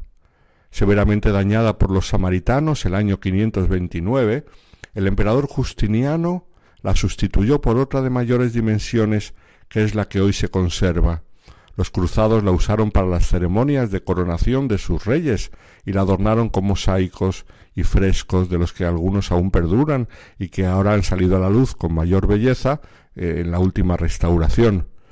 En la fachada se pueden observar el dintel de la gran puerta primitiva, el arco gótico que la sustituyó en época de los cruzados y la pequeña puerta que se adaptó en siglos posteriores para que los turcos no pudieran entrar a caballo.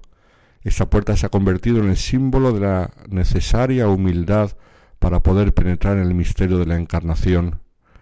Y aquí voy a citar a Miguel de Unamuno, que no era un gran creyente, sino más bien agnóstico, pero que en su agnosticismo tiene una poesía a Dios que podemos aplicar un poquito a la puerta de la Basílica de Belén. Dice así Unamuno: agranda la puerta, Padre, porque no puedo pasar. La hiciste para los niños, yo he crecido a mi pesar. Si no me agrandas la puerta, achícame por piedad. Vuélveme a la edad bendita en que vivir es soñar. Se cuenta que Santa Elena se llevó algunas reliquias de lo que veneraban los cristianos como el pesebre de Jesús, y allí se construyeron algunas capillas en honor de Santa María ad Presepium, donde se conmemoraba el nacimiento del Señor en la pobreza de Belén. En Roma se levantó una en el monte Esquilino, en la que se expuso un pesebre de madera. La tradición dice que es el pesebre de Belén, llevado a Roma por Santa Elena, y luego también otros trozos parece ser por San Jerónimo.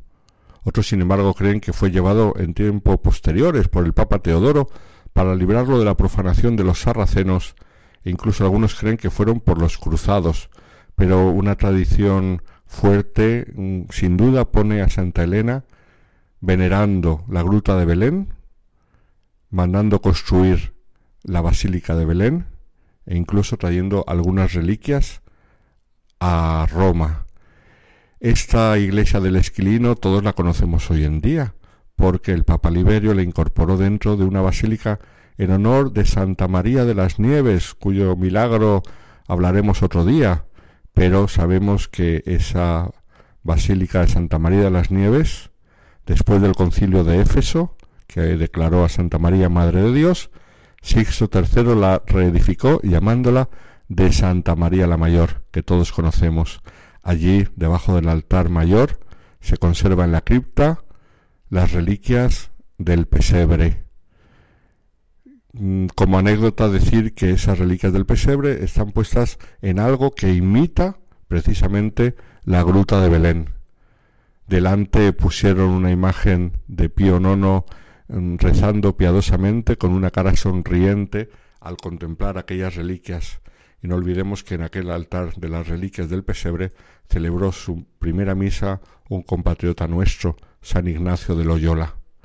Pues Santa Elena, que tanto tenía que agradecer al Señor Jesucristo y que tanto hizo de bien a la Iglesia, visitando y trayéndonos las reliquias de Tierra Santa.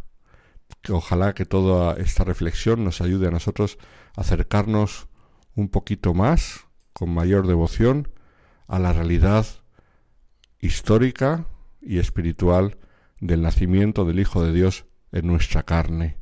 Él vino a cargar con nuestras dificultades y sufrimientos y a curarnos nuestras heridas. Feliz Navidad a todos.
Escuchas Hay mucha gente buena, con Almudena Delgado.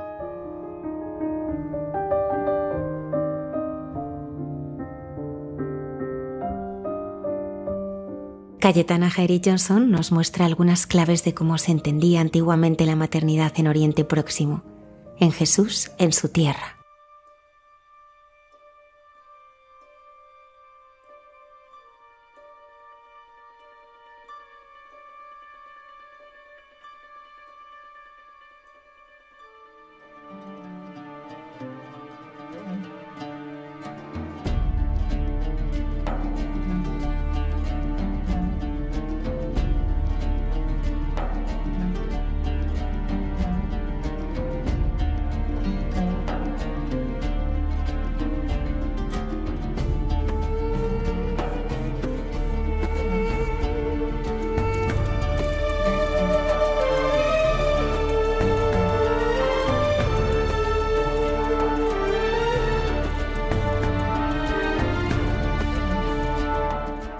Buenos días de paz y bien, queridos amigos de esta sección llamada Jesús en su tierra de Radio María.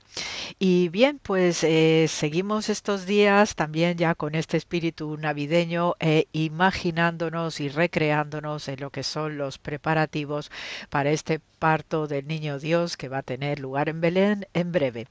Entonces también voy a hacer referencia, hilando con el último programa donde os expuse algunos detalles ya directos de cómo se va bajando desde Nazaret hacia Belén, pues también hoy quiero comentaros acerca de la importancia de la maternidad, ¿no?, que hay culturalmente en el Próximo Oriente Antiguo, y esto también se puede observar igualmente en las mujeres bíblicas, en las matriarcas y otras grandes protagonistas que van sumando como madres de Israel para luego culminar en lo que es nuestra María de Nazaret, que va a parir en breve en Belén. Entonces, sí sabemos, ¿no?, desde el punto de vista cultural, que hay también expresiones y manifestaciones acerca del papel de las mujeres en las sociedades antiguas, donde, por ejemplo, hacemos una referencia a la diosa babilónica Gula, se llama así. Es una diosa madre, una matrona, ¿no?, de primer nivel, es la patrona de la medicina en la antigua Mesopotamia. Y tiene muy buena reputación a lo largo y ancho de todo el Próximo Oriente Antiguo. Se la suele identificar como una señora ya pues experimentada, entrada en años también, acompañada de un perrito, porque representan los perros la fidelidad, también la vigilancia, el ser guardianes. Y esta diosa Gula, que por cierto, para aquellos que también estéis interesados en la cultura clásica grecorromana, pues es lo que en versión masculina es el trasunto del dios griego de la medicina, Asclepios, ¿ok? Por una pirueta lingüística de Gula Asclepios, ¿no? Entonces, según esta matrona babilónica, pues dice que los ciclos vitales de las mujeres pues pasan por ser hijas, esposas, ama de casa, pero especialmente madres, y esto es importante, ¿no?, para todas las sociedades, no solamente la próxima oriental, sino toda comunidad humana, pues es muy importante, ¿no?, el legado, el patrimonio, el buen nombre, la reputación, y eso pasa por tener hijos. Entonces, por ello, pues el tener hijos pues es una auténtica bendición para las familias, porque también interpretan que no solamente va a haber una continuidad, digamos, genética y de parentela, sino que también es la sensación de preservar, ¿no?, el espíritu de los ancestros a través de nuestros descendientes, y por ello pues es muy importante, ¿no?, destacar el papel o el hecho de tener hijos. En esto las mujeres tienen un estatus enormemente privilegiado, bellísimo, se las tiene en una altísima estima por el hecho de ser madres, ¿no?, el tener la maternidad. Entonces, de hecho, pues se suele valorar mucho, ¿no?, aquellos aspectos de lo que es la fertilidad, y por ello pues tenemos estos llantos también a veces digamos en matriarcas, nuestras madres bíblicas, como el ejemplo de Rachel, que en Génesis 30 pues ella está sollozando, está llorando porque no logra quedarse embarazada, ¿no?, y por eso pues exclama, ¿no?, en este Génesis 30, dame hijos, ¿no?, refiriéndose a Dios, o moriré. Por ello pues la matriarca Rachel, que es una grande, ¿no?, dentro de lo que es todo este ciclo patriarcal patriarcal y su hermana, que es la primera esposa del patriarca Jacob, ella se duele especialmente ya una vez que puede casarse. Después de todas las triquiñuelas que hace el padre de las chicas, Labán, pues ella se queja, ¿no?, por sospechar de que pueda ser estéril.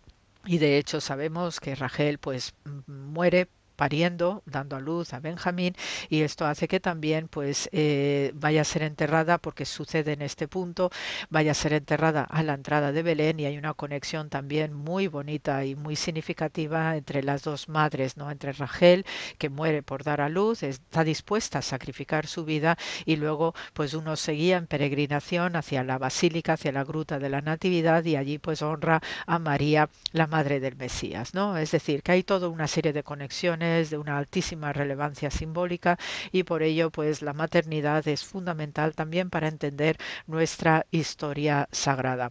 Esta preocupación por la esterilidad era muy alta, y todas las culturas que yo sepa, incluso ya fuera de lo que es el Próximo Oriente, también están muy pendientes de estas cuestiones de la fertilidad.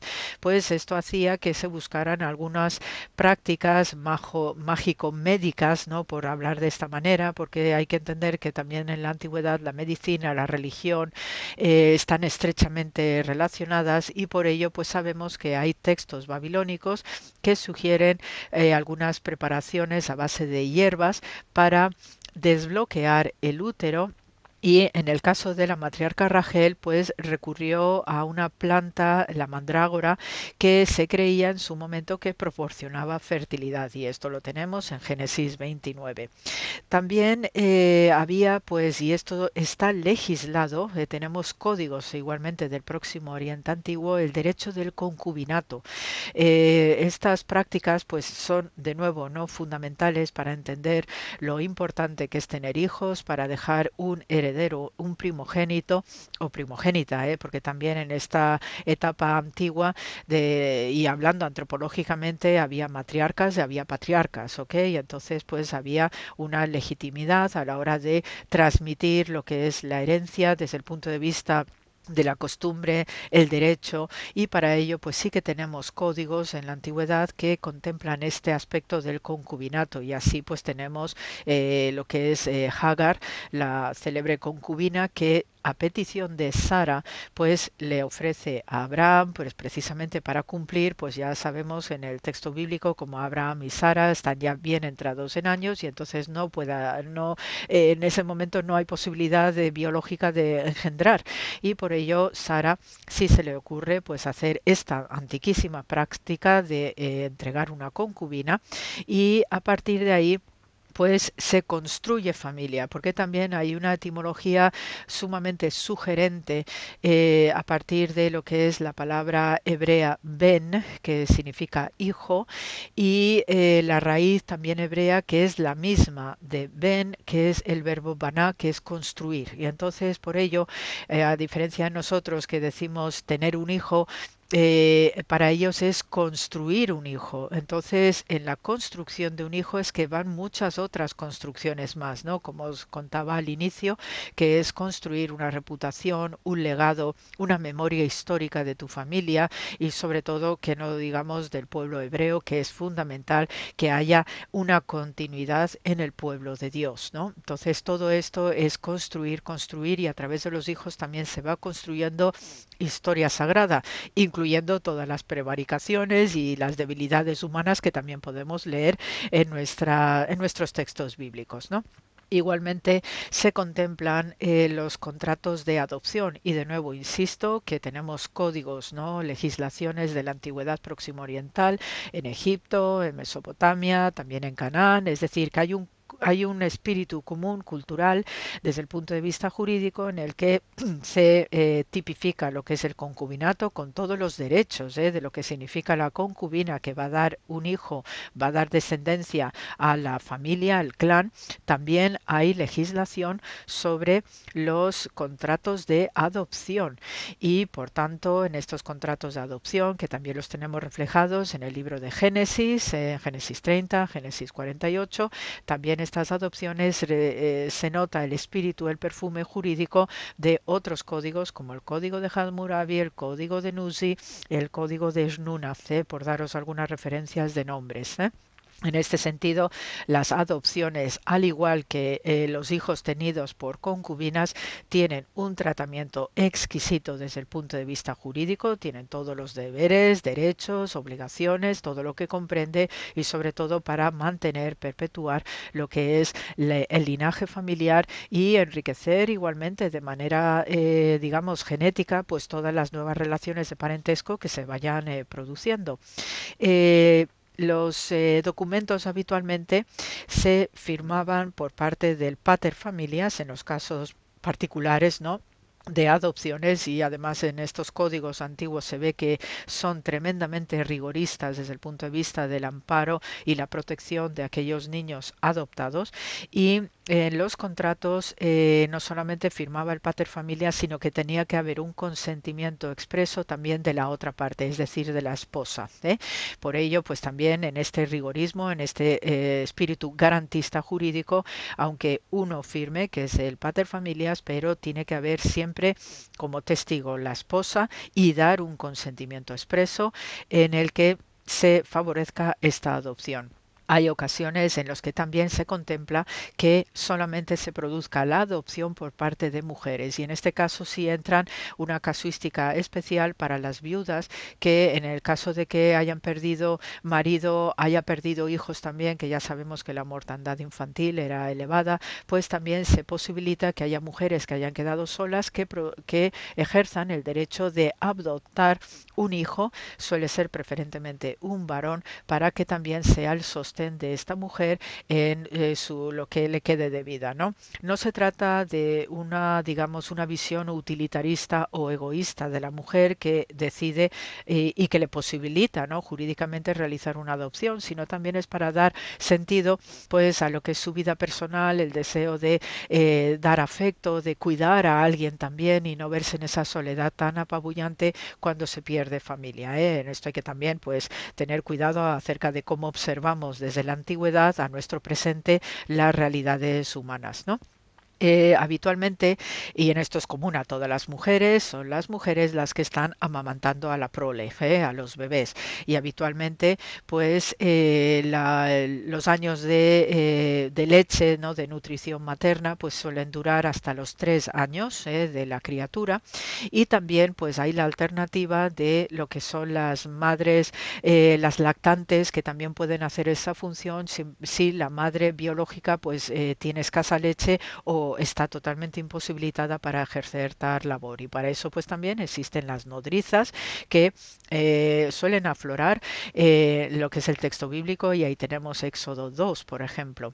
En los contratos de Babilonia, las nodrizas también cumplían el mismo requisito que las madres biológicas y debían amamantar durante 2 o 3 años, y también sabemos por arqueología, y esto encontramos de manera recurrente, pues biberones hechos de cerámica que tienen pues como una especie de pequeña boca donde pues se suavizaba con aceites o con algún material blandito, pues para que tampoco hiciera daño en la boca del bebé. Es de verdad unas cerámicas, estos biberones de cerámica, pues muy delicados, muy finos, precisamente para no dañar lo que es la boquita del bebé y que no sea tan áspero, ¿no?, lo que es la ingesta, ¿no? Luego también hay el tema del parto, y hay un hecho muy muy peculiar que es lo que llamamos los ladrillos sagrados de maternidad o de parto. Esta sí que es una antiquísima costumbre donde las mujeres no parían tumbadas como solemos tener en nuestros hospitales en la actualidad, sino que se apoyaban en unos ladrillos a ambos lados donde se sentaban prácticamente sobre los ladrillos a ambos lados, insisto, y así también la fuerza de la gravedad, al estar en una posición casi sentada, pues la fuerza de la gravedad también ayudaba a hacer estos alumbramientos, ¿no? Esto es una praxis muy muy antigua. Estos ladrillos que hemos encontrado también arqueológicamente hablando en diversas excavaciones consisten, por la función precisamente de ayudar a una mujer a parir, están llenas de inscripciones con bendiciones, protecciones mágicas para favorecer el parto, y también pues se han encontrado ladrillos pues no solamente en el Próximo Oriente, sino también en Egipto y en otros entornos, y esta era la manera habitual de parir. Esta idea del parto sentado pues ha durado unos cuantos siglos después, y tenemos amplia iconografía con esta imagen, ¿no?, ya más elaborada de asientos o tronos de parto, como también los conocemos, donde las mujeres están habitualmente sentadas, y así pues favorece también una mayor agilidad en lo que es el alumbramiento. Entonces, probablemente pues María de Nazaret, a falta de ladrillos, utilizaría piedras, que esto también es una costumbre que tenemos en lo que es el antiguo Canaán y en el Israel bíblico, el utilizar piedras, ¿no?, de un tamaño suficiente como para que la mujer pueda apoyarse y pueda de cuclillas pues hacer ese parto. Y yo pienso personalmente que con toda probabilidad esta sería la posición que utilizaría María de Nazaret, porque forma parte del acervo cultural paritorio de las señoras de la antigüedad. Así que con el programa de hoy se os manda mucho amor como siempre. Y seguiremos contando ya en estas semanas venideras algunos aspectos más de todas estas costumbres internas, ¿no?, acerca de las mujeres, los partos, alumbramientos y cuidados además adicionales, que también van a aparecer en el escenario las matronas, no solamente nodrizas, sino también las matronas. Así que lo dicho, gracias por la escucha y hasta la semana que viene.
Hay mucha gente buena, con Almudena Delgado.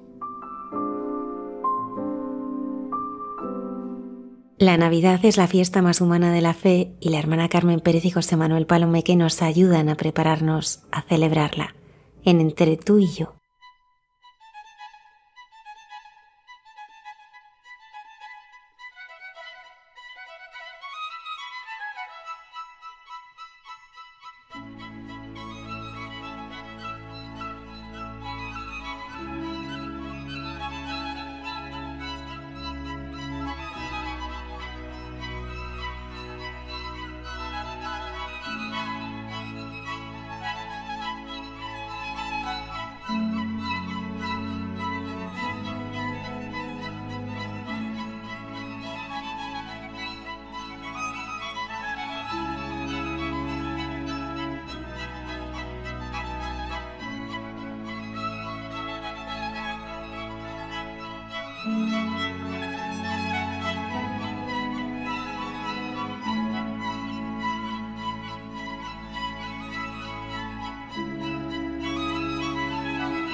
Claro, José Manuel, ¿qué nos vamos a preguntar?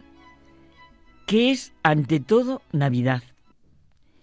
La fiesta más humana de la fe, puesto que nos hace sentir de la manera más profunda la humanidad de Dios.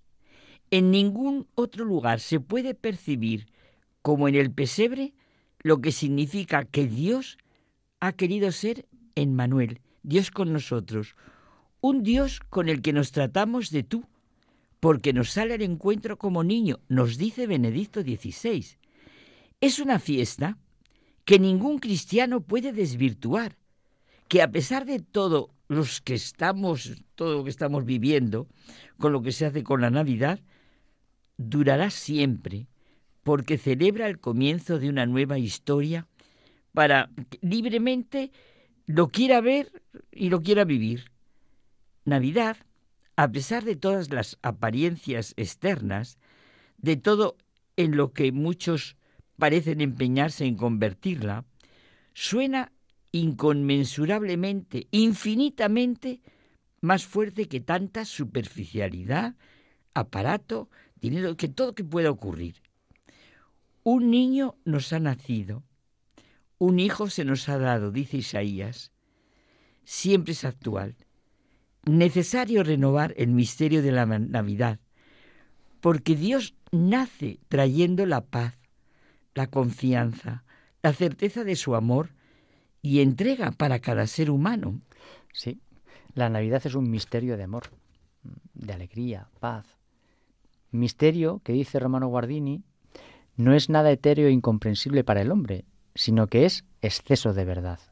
Y en este caso, ante la Navidad, decimos llenos de certeza: Navidad, misterio de amor, alegría y paz. Estaba pensando en Platón, este filósofo del siglo IV antes de Cristo, que dijo una afirmación que se ha repetido y se sigue repitiendo a lo largo de la historia. El bien es la causa de lo recto y de lo bello. O sea, el bien es la causa de todo lo que tiene entidad, valor. El bien representa la causa de toda existencia, conocimiento, verdad. Es la idea suprema que otorga ser e inteligibilidad a todas las demás ideas, de manera similar a cómo el sol da luz y vida a los objetos en el mundo sensible. En un mundo como el nuestro, Carmen, es importantísimo estar convencidos de que existe el bien. El bien que es la causa de lo recto y de lo bello. Es fundamental. Claro, y así abrimos nuestro corazón a la gran realidad de lo que es la Navidad. En el interior del hombre habita la verdad. Necesitamos un corazón claro semejante al de Cristo. El repetido lema de San John Henry Newman, el nuevo doctor de la Iglesia, el corazón habla al corazón, nos pone de manifiesto su certeza de que la fe auténtica es un diálogo vivo con Cristo, una unión profunda con Cristo y con los demás. De ninguna manera es solo una aceptación intelectual. Bueno, y ahora recuerdo el encantador diálogo del zorro con el Principito. Adiós, dijo el zorro. Aquí está mi secreto. Es muy simple. Solo se ve bien con el corazón.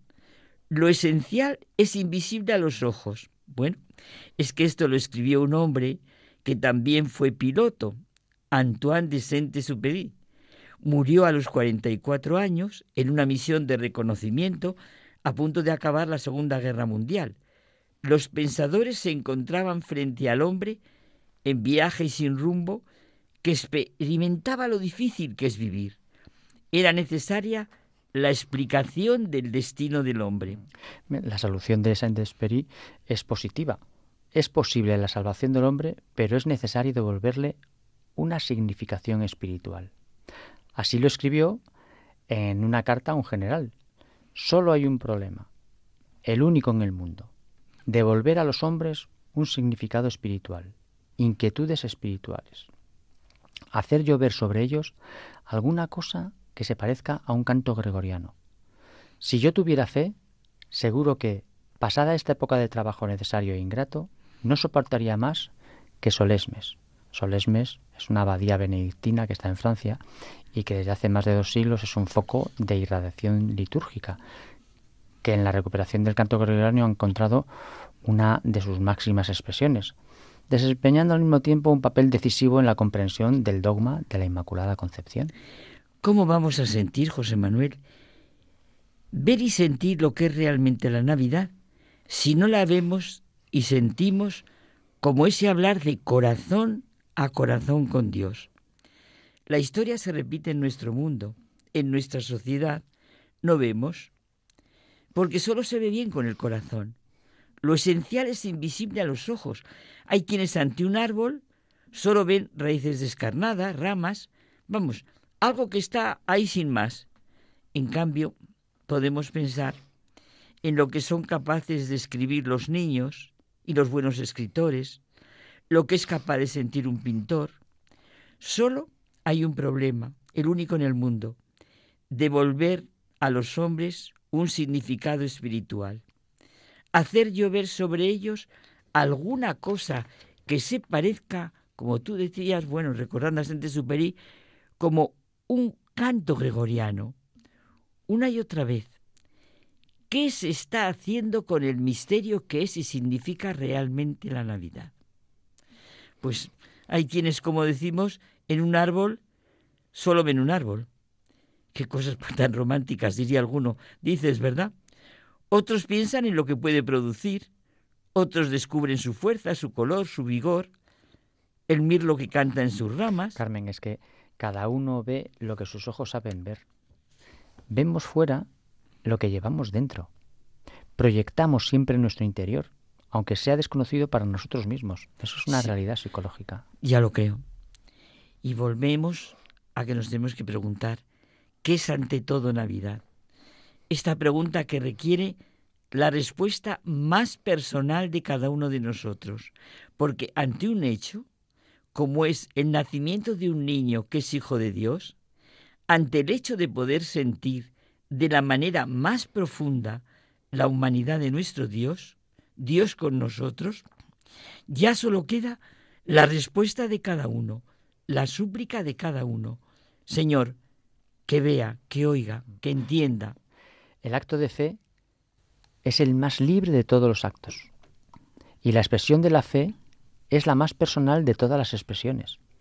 Decía también Saint-Exupéry que cuando el misterio es demasiado impresionante, es imposible desobedecer. El deseo más grande en este momento es que aquí brote de nuestro interior la actitud de los pastores, de los magos, del anciano Simeón, de Ana la profetisa, que desde el momento en que vieron al niño daban gloria a Dios y hablaban de él a todos los que esperaban la liberación. Y volvemos a que solo se ve bien con el corazón y que lo esencial es invisible a los ojos. O como decía Ortega, se ve a través de los ojos. Para el Papa León XIV, la Navidad es el momento de la inaudita ternura de Dios, cuando Él se encarna y se hace pequeño y cercano para salvarnos, y nos invita a toda la humanidad a abrazar su amor y esperanza en lugar del consumismo. Significa que Dios transforma la realidad desde adentro y que esta transformación requiere de un corazón abierto y confiado en Él, reconociendo que el poder del amor divino es diferente al del mundo. La Navidad nos trae la esperanza y el nacimiento de Jesús nos llama a la gran obra de construcción de Dios, transformándonos y moldeándonos según sus designios. La Navidad es la verdadera luz que guía a los pastores, a los sencillos, a los magos, que son el camino de las religiones hacia Cristo. La autosuperación de la ciencia con vistas a Él. El verdadero sentido de la Navidad no es el consumismo en todos los sentidos, sino reconocimiento de Jesús como Salvador y lo que eso implica. Dios se acerca a la humanidad como un niño para ofrecer la esperanza más grande. El asombro, la gratitud, la ternura son centrales en la Navidad. Pues sí, ¿qué es ante todo Navidad? Nadie puede responder por nosotros de lo que realmente siento que es para mí la Navidad. Y terminamos recordando lo que para Benedicto XVI ya sabemos que es la fiesta más humana de la fe, puesto que nos hace sentir de la manera más profunda la humanidad de Dios.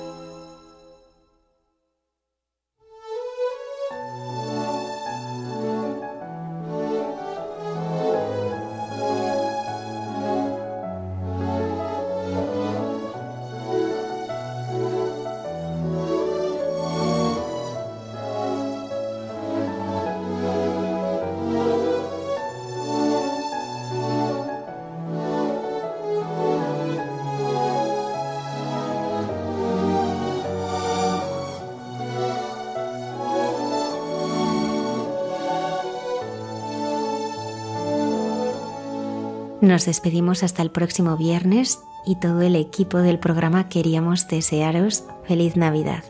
Gracias por estar ahí.